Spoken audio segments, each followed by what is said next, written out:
आप छोड़ पाएंगे नहीं।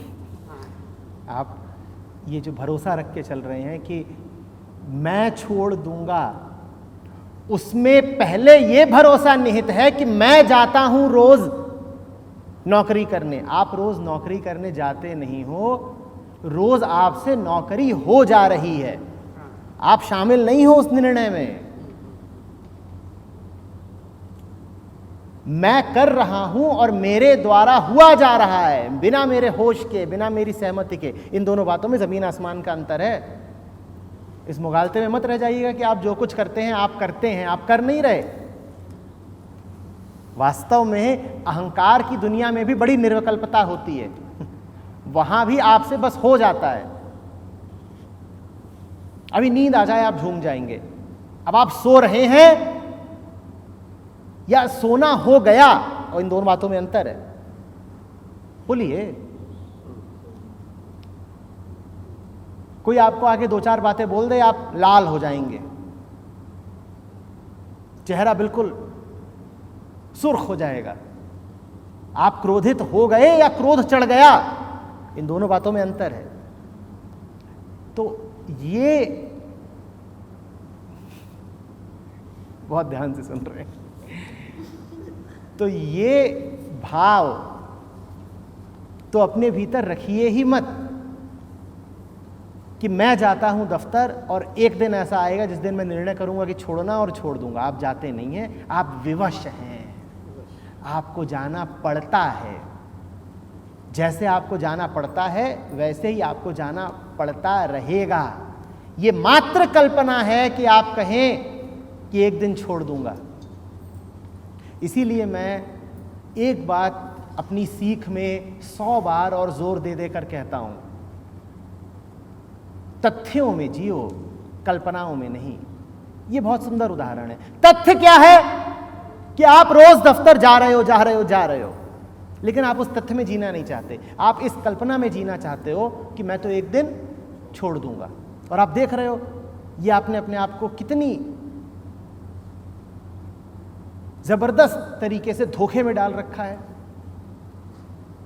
तथ्य क्या है कि आप जिए जा रहे हो एक वृत्त के भीतर, और कल्पना क्या है कि नहीं, ये तो मेरा निर्णय है कि मैं फंसा हुआ हूं। जिस दिन मेरा दिल आएगा मैं कहूंगा हट, और छूट जाऊंगा। ये जो कल्पना है इसी ने आपको फंसा रखा है।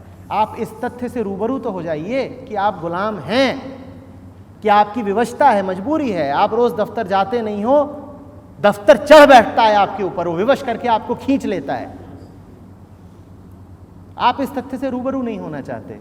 आप अपने आप को इस धोखे में रखना चाहते हो कि वो तो मैं जरा समाज के प्रति अपने दायित्व निभाने के लिए दफ्तर चला जाता हूं। नहीं, मुझे कोई लेना देना नहीं है। वो तो ये मेरे भीतर इतनी दरिया दिली है कि अपने बॉस पर एहसान करने में दफ्तर चला जाता हूं। ये धोखा है। आप झूठ बोल रहे हो अपने आप से।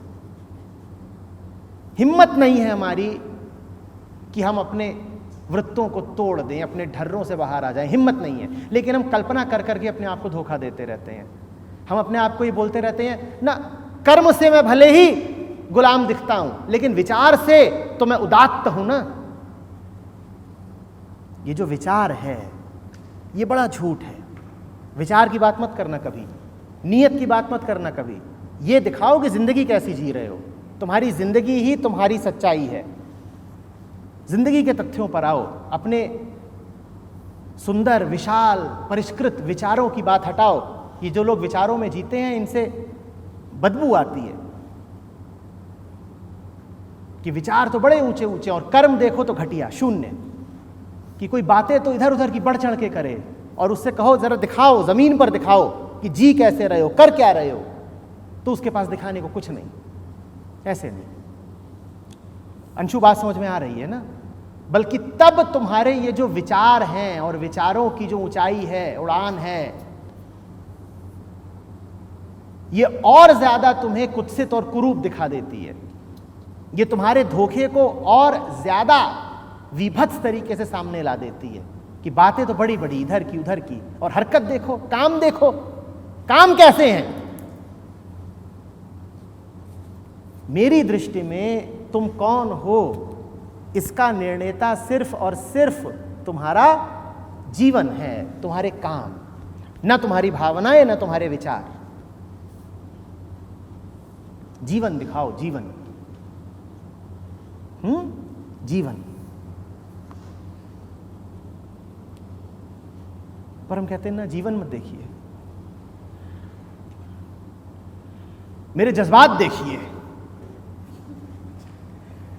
मैं जज्बातों से कितना ऊंचा हूं ये देखिए। जज्बात गए, जीवन दिखाओ, जीवन।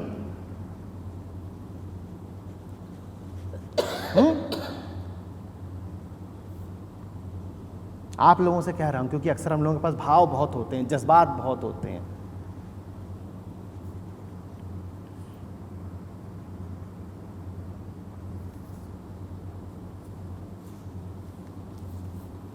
यह ऐसी ही बात है कि कोई प्यासा मरता हुआ आदमी हो, वो तुमसे कहे पानी पिला दो और तुम उसे जज्बात पिलाओ। तुम ऐसे ही हो। जब जीवन तुमसे कहता है दिखाओ तुम्हारे पास क्या है, तो तुम्हारे पास जज्बात होते हैं, बातें, कोरे शब्द।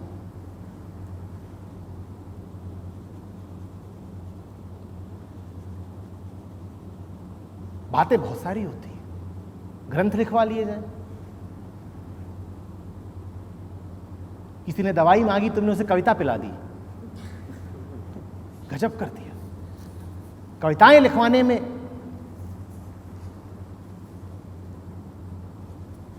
तुम्हारा सानी नहीं है कोई, कविताएं खूब करोगे। और बहुत घटिया आदमी है वो जो कविताएं खूब कर रहा है और कर्म उसके पतित हैं, दलित हैं। कविताएं मत दिखाओ, जीवन में काव्य होना चाहिए। जीवन में काव्य है, कर्मों में काव्य है, कागज पर काव्य थोड़ा ही लिखा जाता है।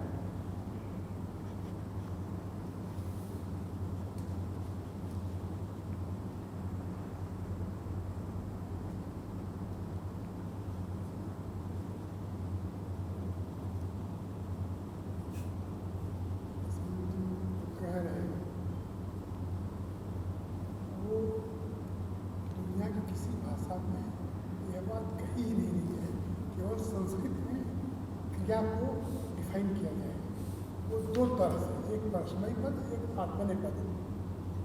करोति कहेंगे और या पिबत कहते हैं, पीते हो, और पिबते कहेंगे, दोनों एक ही है। लेकिन कोई जो कर्म हो जाता है और कर्म कराया जाता है, इस बात को दुनिया किसी भाषा में नहीं कहा, केवल संस्कृत भाषा में ये आया है। और उसको दो, इसीलिए दो पद उसमें आए, आत्मनेपद और परस्मयी पद।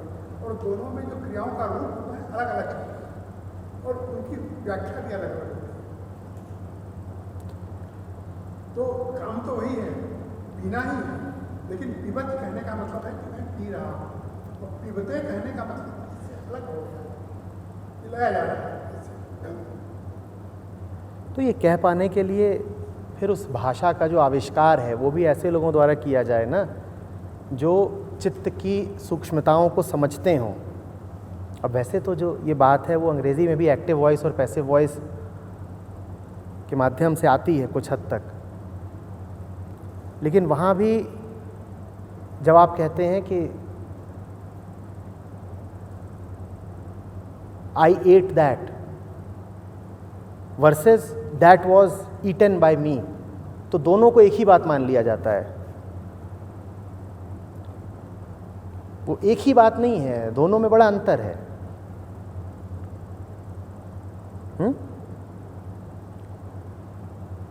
आई loved her, she was loved by me, ये बहुत अलग अलग बातें हैं। तुमने प्यार किया या तुम्हारी वृत्तियां, तुम्हारे शारीरिक रसायन, तुम्हारी उम्र तुम्हारे सर पर चढ़ बैठ गए और तुमसे प्यार करा डाला। गौर से देखना। लेकिन इस बात को, जिस बात को बड़े बड़े ऋषि और मनोवैज्ञानिक मुश्किल से समझ पाए हों, हिंदी फिल्मों ने समझ लिया। प्यार किया नहीं जाता हो जाता है, और दिल दिया नहीं जाता खो जाता है। ये बात इंसान अगर समझ ले तो समाधि। इतनी सी बात हम समझ नहीं पाते हैं।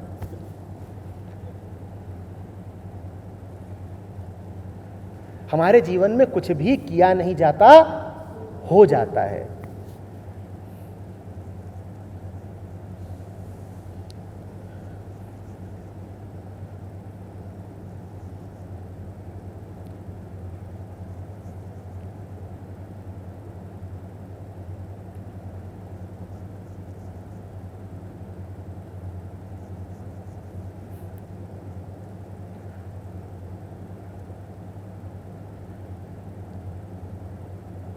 बच्चे घर के पूछें, छोटे बच्चे अक्सर पूछते हैं माँ बाप से, हम कहाँ से आए? तो एक ही सच्चा उत्तर है, तुम हो गए। तुम हो गए।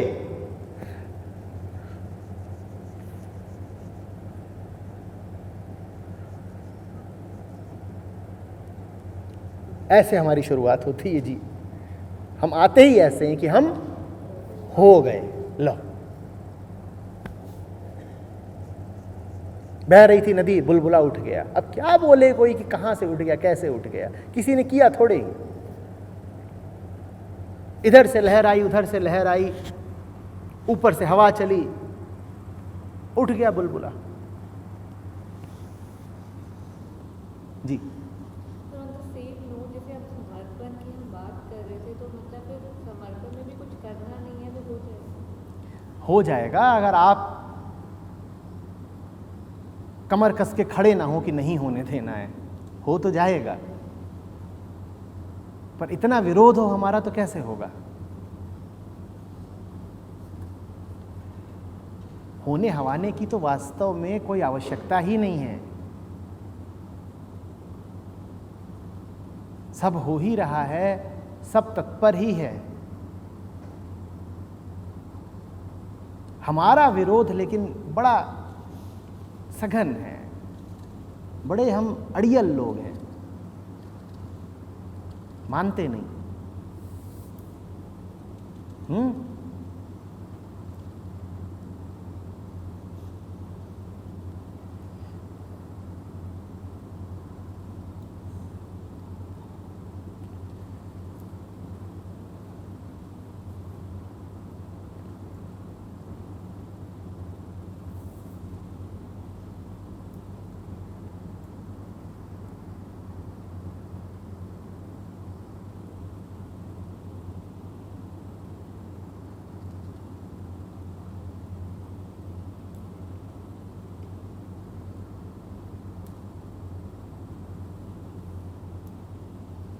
मान जाइए, हो जाएगा।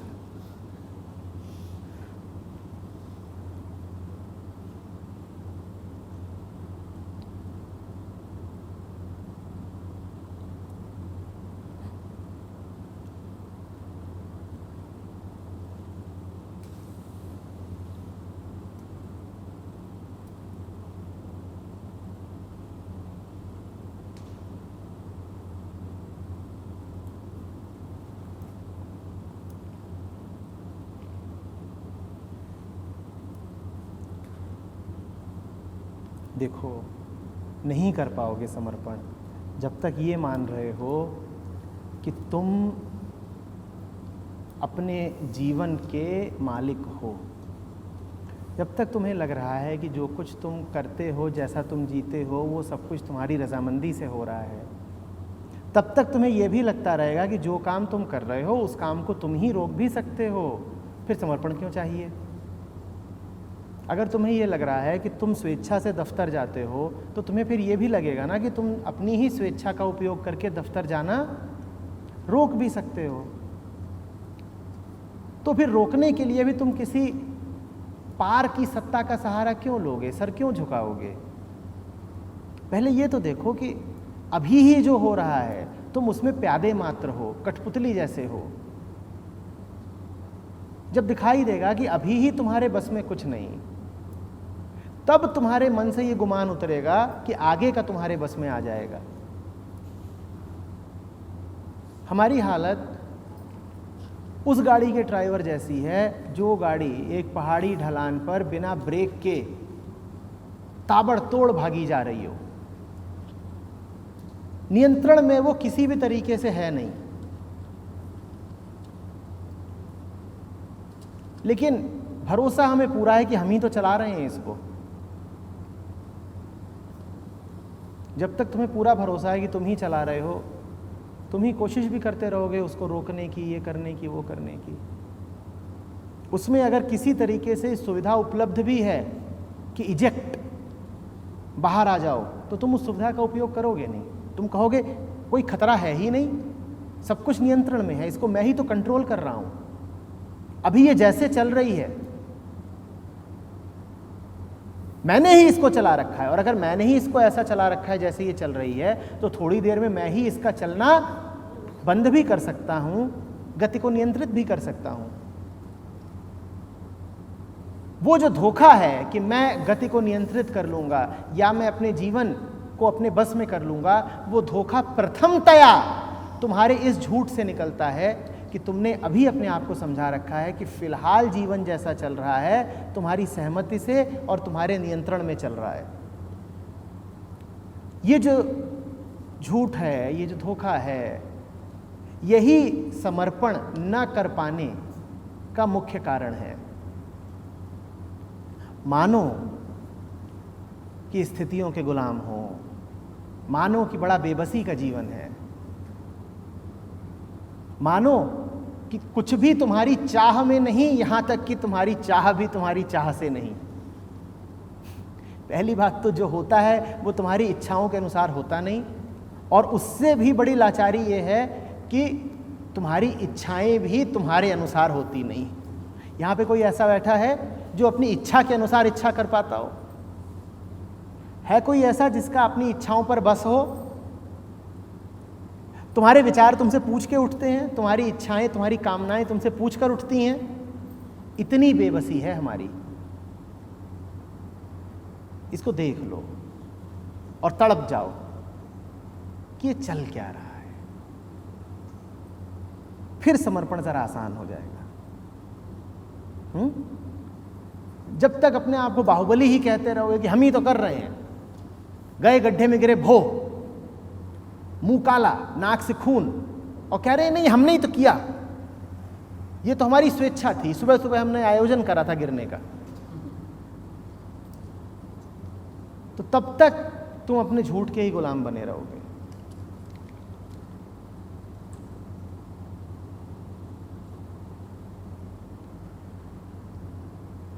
कुछ भी है तुम्हारे बस में, तुम तय करते हो 8 बजे कहीं पहुंचना है, पहुंच पाते हो? तुम में जरा ईमानदारी होती, जरा शर्म होती तो इतनी सी बात पर डूब मरते। लेकिन तुम्हारा भरोसा यह है कि आगे का तुम अपने हिसाब से चला लोगे। तुमसे इतना सा काम तो होता नहीं कि 8 बजे पहुंचना है तो पहुंच पाओ, जिंदगी चला लोगे अपने हिसाब से। छी,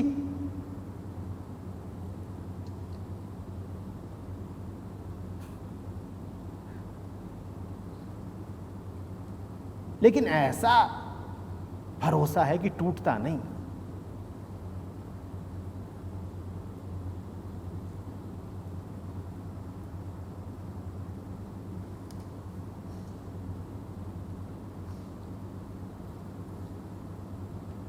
कर्म दिखाओ, कर्म कर्म। विचार तो यूं ही हैं, तुम्हारे कर्म परिचायक हैं तुम्हारी घोर वृत्ति के।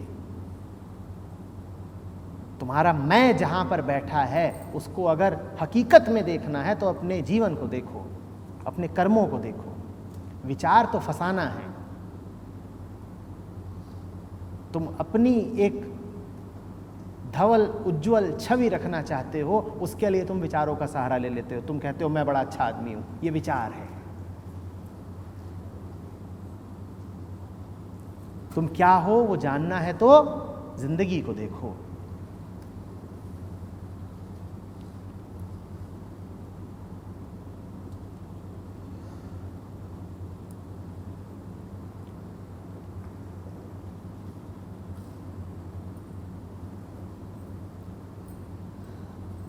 मैं इसीलिए अब पिछले कुछ महीनों से जब शिविरों में आता हूँ तो कहता हूँ खेलने चलो। वहाँ विचार पीछे छूटते हैं, जिंदगी आगे आती है। वहाँ पता चलता है कि कौन हो, वरना अपने आप को धोखे में रखना बड़ा आसान है। मैं तो बड़ा शांत आदमी हूँ, हार जीत से ऊपर उठ गया हूँ। आओ अभी देखते हैं, 2 गोल मारेंगे और दोनों बेईमानी से, फिर देखते हैं हार जीत से उठे हो कि नहीं।